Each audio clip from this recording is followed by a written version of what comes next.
the undeniable presence of Mike Vrabel. That's where we start on this episode of Locked On Patriots.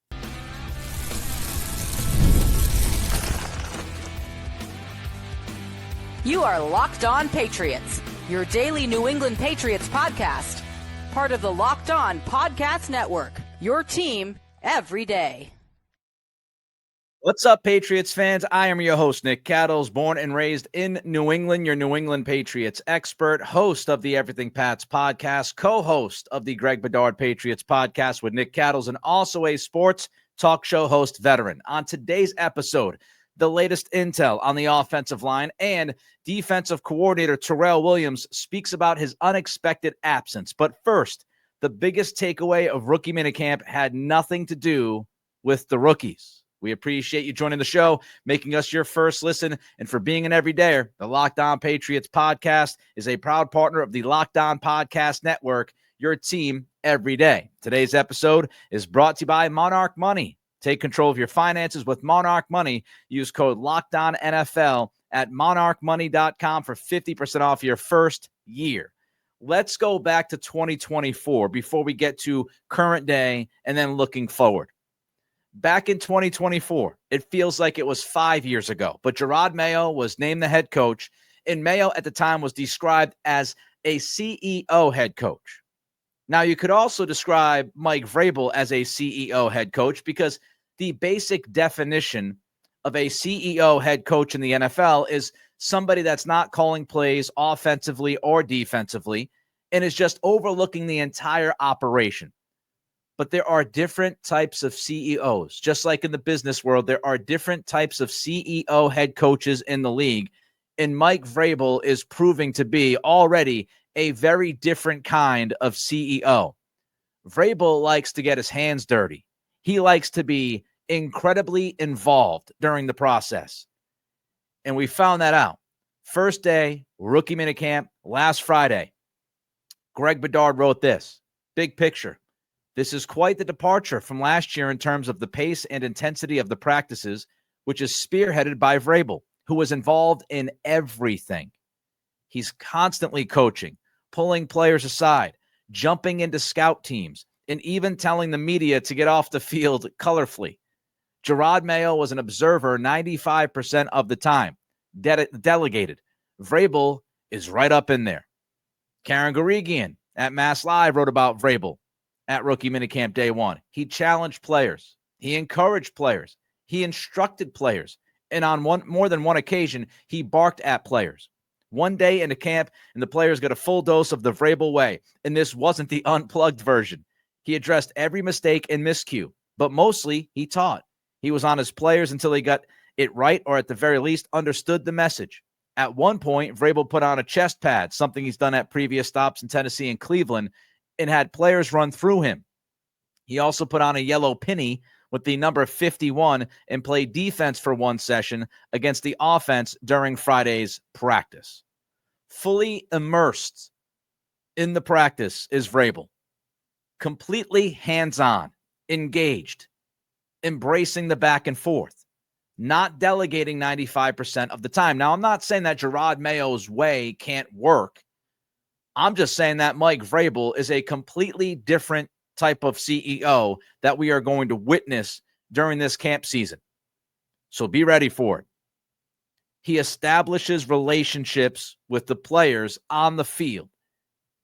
And I think when you watch him during a practice, it's rather obvious that the relationships that he is establishing across the team is done in a very interesting, colorful, as Bedard put it, and humanizing way.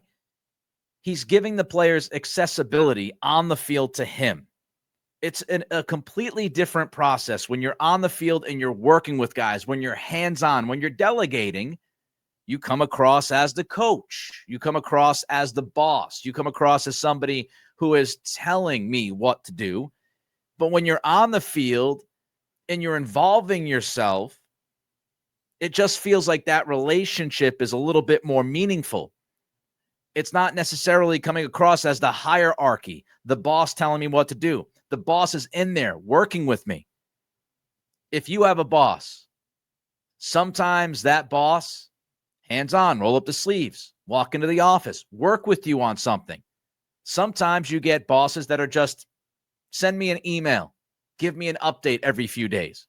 Vrabel is not the send me an email type of boss. He's the boss that's going to walk into the office with you, roll up the sleeves, and work on that project hand in hand with you. And the message is clear. If I'm Mike Vrabel and I'm out there on the practice field and I'm working, if I work, they work. And when you do that, I think you have a better shot of getting buy-in. Here's what Karen Garigian wrote. The players clearly took note, talking about Vrabel's presence and how he handled the practice. Here's what Jared Wilson said, rookie offensive lineman. Quote, I love that. It shows you how much he cares and how much he cares about the rookies and how much he cares about their development and everybody, not just the drafted guys, but literally everybody that's a rookie. So Vrabel's out there and he's working with the Efton Chisholms. He's working with those guys. He's not just selecting the top 2 or 3 picks out of this year's draft. He's going around, he's working with everybody, which makes you feel like your time is valuable, that he's not wasting you away in some football oblivion. Wilson continued, he cares about everything and is hands-on. It's just great to see him out there actually running around with us. No job is too small. That's the message that Vrabel is sending. No job is too small. Nobody in this rookie minicamp is going to be deemed as inconsequential in a head coach's eyes. He wants to work with everybody. He wants to block and let people run through him. He wants to work with everybody. Everybody is an equal. When the coach is out there on the field working with everybody, even the undrafted running back, the undrafted fullback. And it's setting a tone.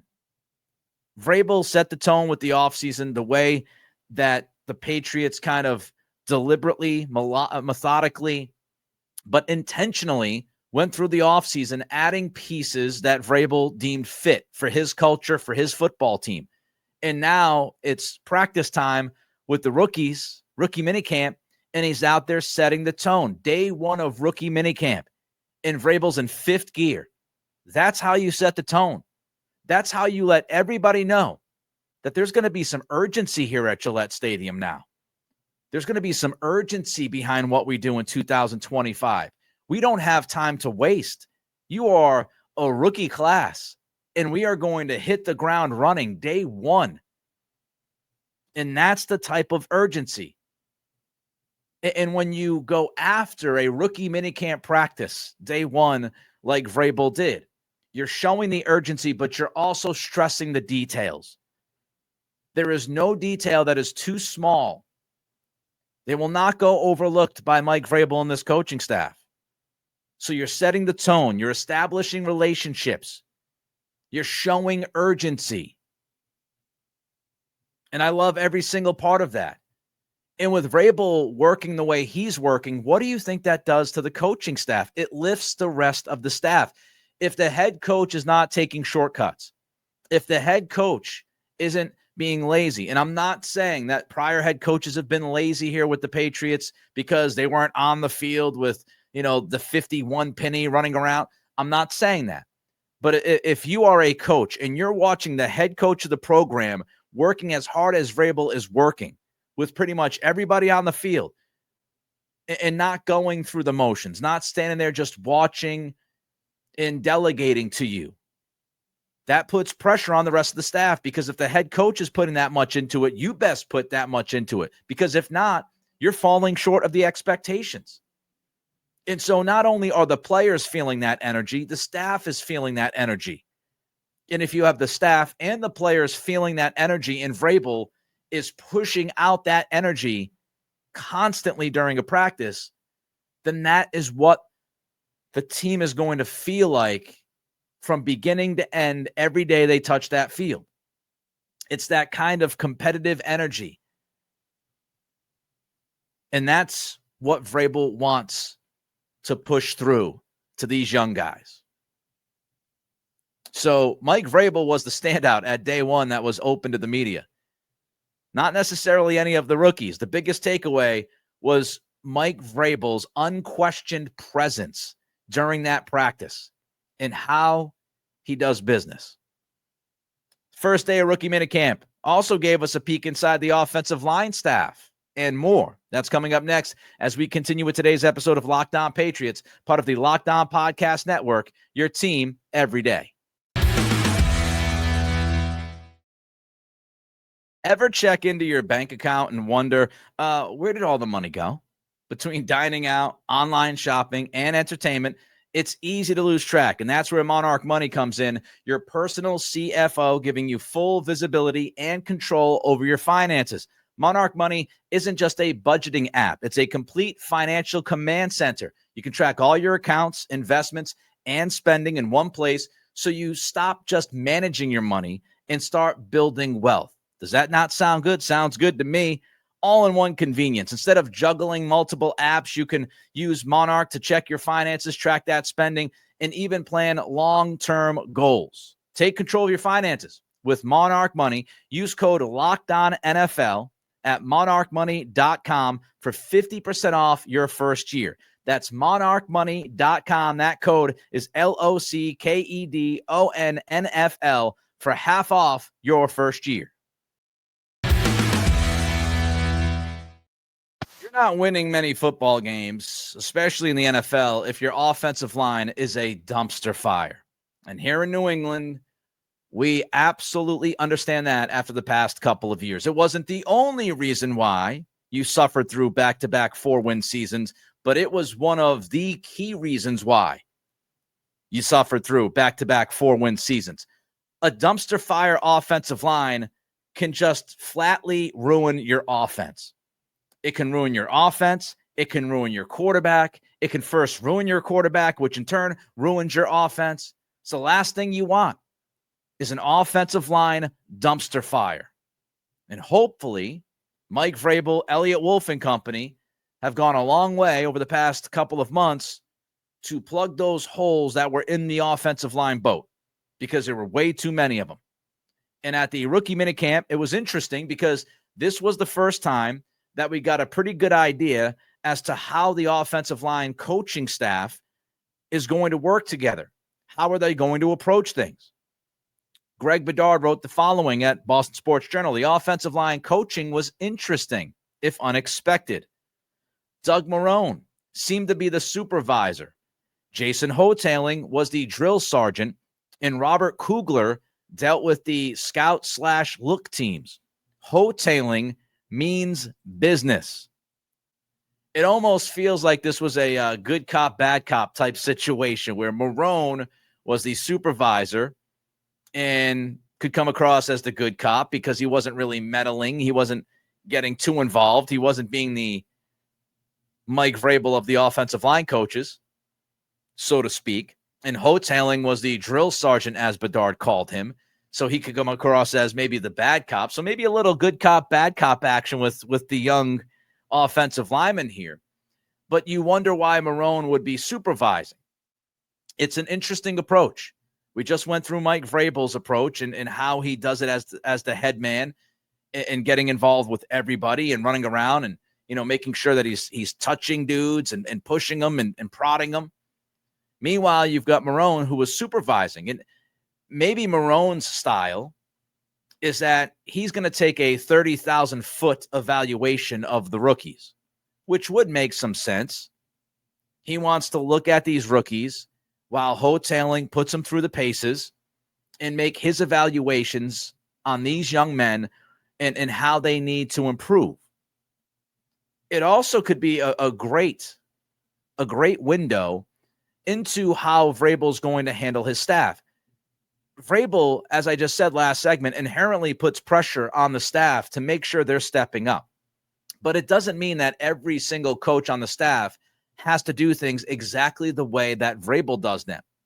And maybe Vrabel allows the coaches to coach the way they coach and says, look, I'm all in. I'm hands-on constantly, but that doesn't necessarily mean that you have to be hands-on constantly. Get involved when you want to get involved. Let Hotailing be the guy that's, on the field, the drill sergeant being involved with all of these different drills. And he's the one that's getting a little bit more of the engagement. So it's an interesting thing because Vrabel is, I would imagine, looks at Doug Marrone and says, this guy was a head coach in the league and he knows what he's doing. I'm not going to get in the way. Now, if I see the offensive line not playing well, if I see something that I hate during practice, then I'll say something. But up until then, I'm going to let the guy coach the way he coaches. When you have 3 offensive line coaches like the Patriots have, which is practically unheard of in the NFL, you get to deal with all the details. You know exactly who is in charge of which offensive lineman, what that offensive lineman might not do well. And because you're not spreading thin one guy or 2 guys working with the O-line, it gives the opportunity for these coaches to work a little bit closer and more detailed with whichever offensive lineman is actually handed to them by Doug Marrone or Vrabel himself. So you can work on the details when you have 3 offensive line coaches. You can work on development when you have 3 offensive line coaches because Doug Marrone is not responsible working with 10 or 11 or 12 guys. So you split it up, details and development. And I absolutely love the idea. I'm not going to guarantee you it's going to work, but I love the idea. I love the approach of having not 1, not 2, but 3 O-line coaches devoting time equally to a set of 3 or 4 guys. If that's how they're going to parse this thing out, it would make sense. So pretty interesting the way that they were handling the young offensive lineman. Will Campbell, obviously, the young offensive lineman we're going to be talking about all year long. Mark Daniels posted, and Campbell met with the media, and he said that Morgan Moses has already reached out to him. And Daniels wrote, it sounds like the veteran right tackle will be a mentor to the future starting left tackle. And this is the kind of structure that you want to set up. We talked about it last week about the layers of leadership. And when you look at what Vrabel and Wolf and Cowden and the rest of the front office, what they're trying to begin, right? What they're trying to start here at Gillette with these younger guys. They're trying to set these guys on the path in the right way. And the way you do that is you bring in veterans, you bring in the right veterans, a guy like Morgan Moses who can lead through and through. You bring him in, and that guy knows immediately, day one, Will Campbell gets drafted. I'm getting on the phone with him. I'm talking to him about what I expect and what we expect as a room and how to handle himself professionally. And he might think he knows everything, but maybe I can help him with a couple of details that he might not know about because he's 21 years old. He literally just turned 21, I believe, in January. It's very similar to, Joshua Farmer saying that Milton Williams, when Farmer came in for his visit at Gillette, Williams sat there and talked to him for about 30 minutes. So you get the right veteran in the room. That right veteran mentors the young guys. And then in a year or two, when it's time to pass the torch, you pass the torch. And the young guy carries the torch for the next 7, 8, 9 years. That's the way it's supposed to work. Andrew Callahan posted that Campbell said Vrabel stressed the team's identity before practice. This was last Friday, the rookie minicamp.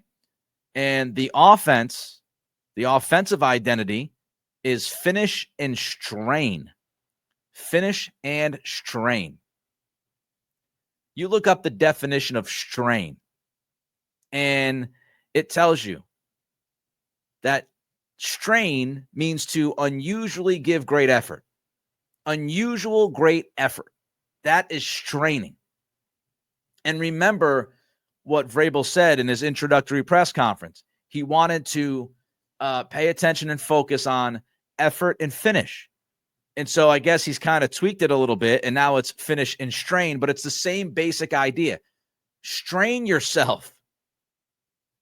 Give me unusual great effort, because if you give unusual great effort, you're going to be so much better for it when all is said and done. And when Vrabel talks about finishing, have great finish, he's talking about finish on your block. If you're a running back, Finish on your runs, right? Run strong through contact. He's talking about an offense in totality. Finish your drives. Get in the red zone and finish. He's talking about games. If you have an opportunity as an offense to finish that game and not give the ball back to the opponents, finish the game. So unusually great effort, strain, and then finish. Finish your blocks, finish your runs, finish your drives, and finish the game. That's the focus. Terrell Williams discusses his health situation and unexpected absence from Gillette. That's coming up next as we continue with today's episode of Locked On Patriots, part of the Locked On Podcast Network, your team every day.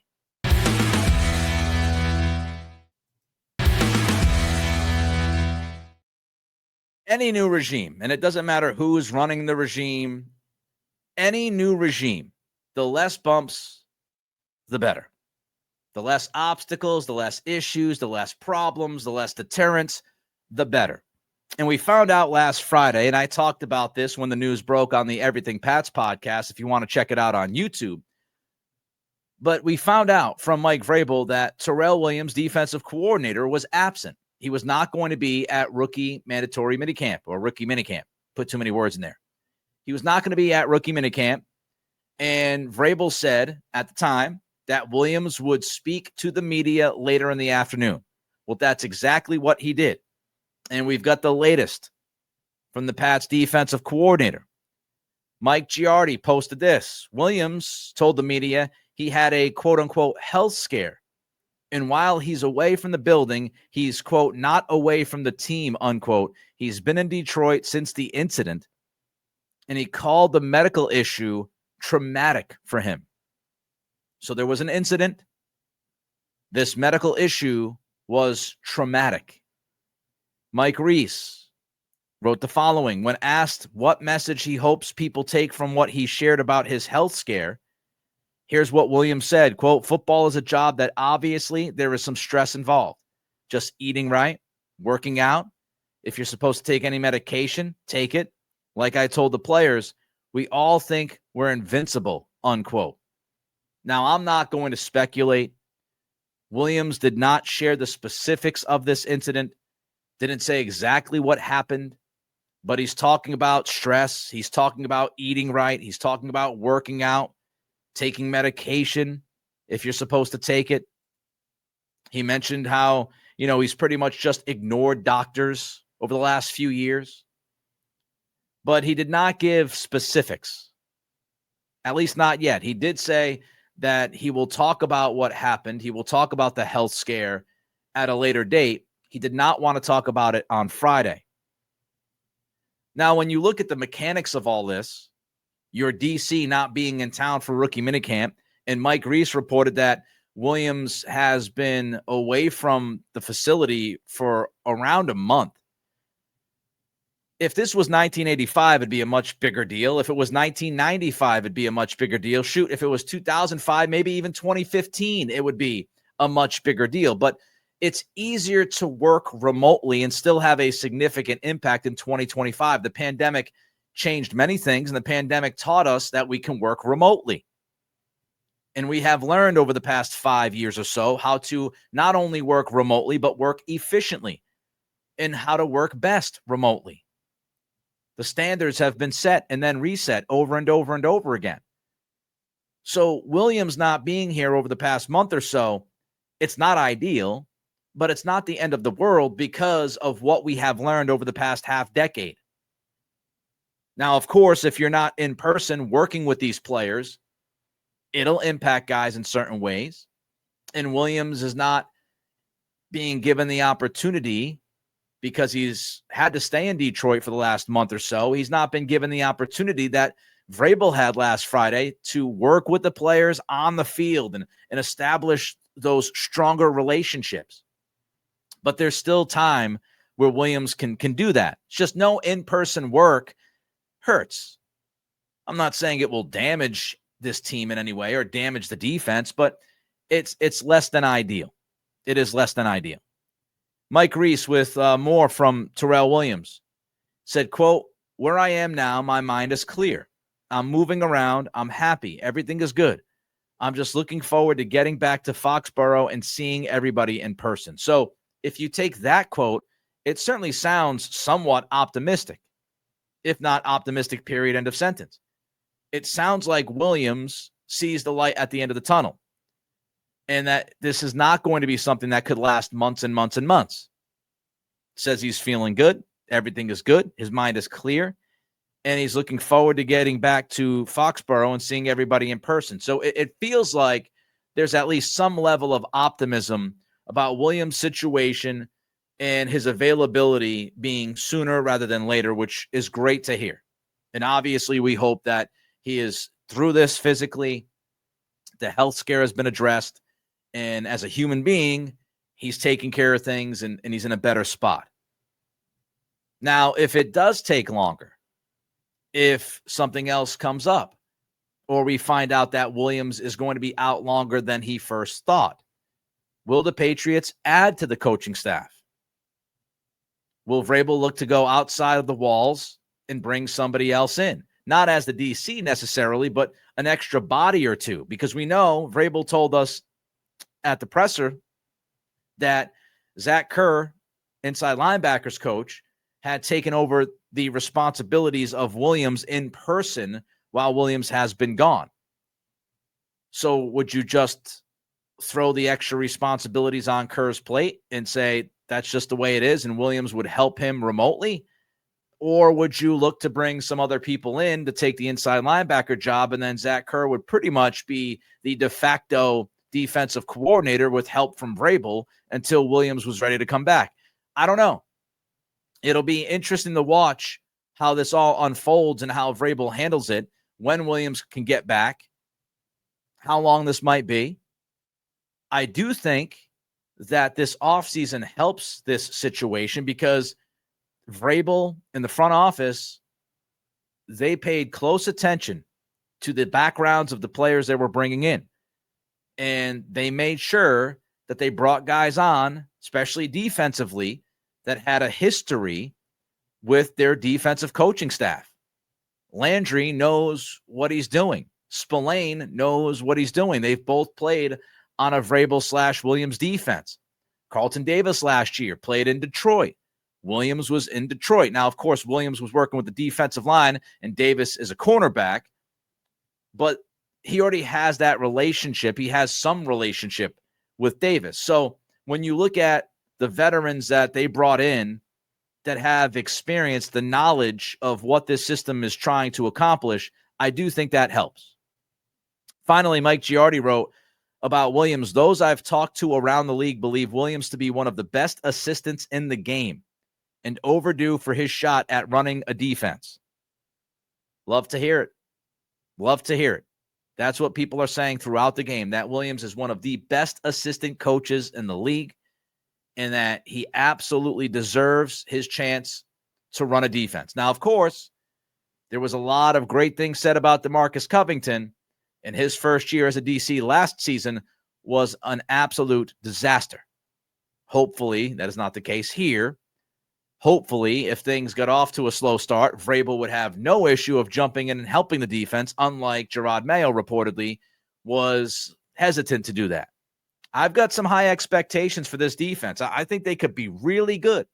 Vrabel's history in Tennessee, when his team was healthy, his defense was very tough. They were physical. They were tough. They were on the details. Mike Vrabel knows what he's doing on that side of the ball. And so with Vrabel and Williams, they've got an experienced staff with Mike Smith and Clint McMillan and, a number of other guys working within this defensive staff.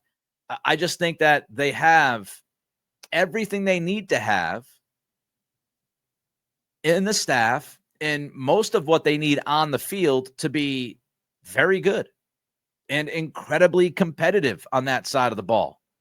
They've added talent. Free agency, the draft, the Farmer and Swinson picks, both guys fell. So I have some pretty high expectations for the defense, but I will warn all of you. I had high expectations for the defense last year, and we know where that went.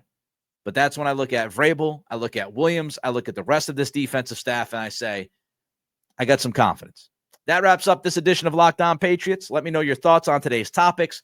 Reach out to me on Twitter at NickCRadio. Don't forget to throw a comment in on the YouTube channel. And thank you for making Locked On Patriots your first listen today. For your second listen, check out Locked On NFL Scouting. Hosts Kyle Krabs and Joe Marino will make you the most informed NFL fan this offseason. Find Locked On NFL Scouting on YouTube or wherever you listen to podcasts. Have a great day, and we will see you tomorrow.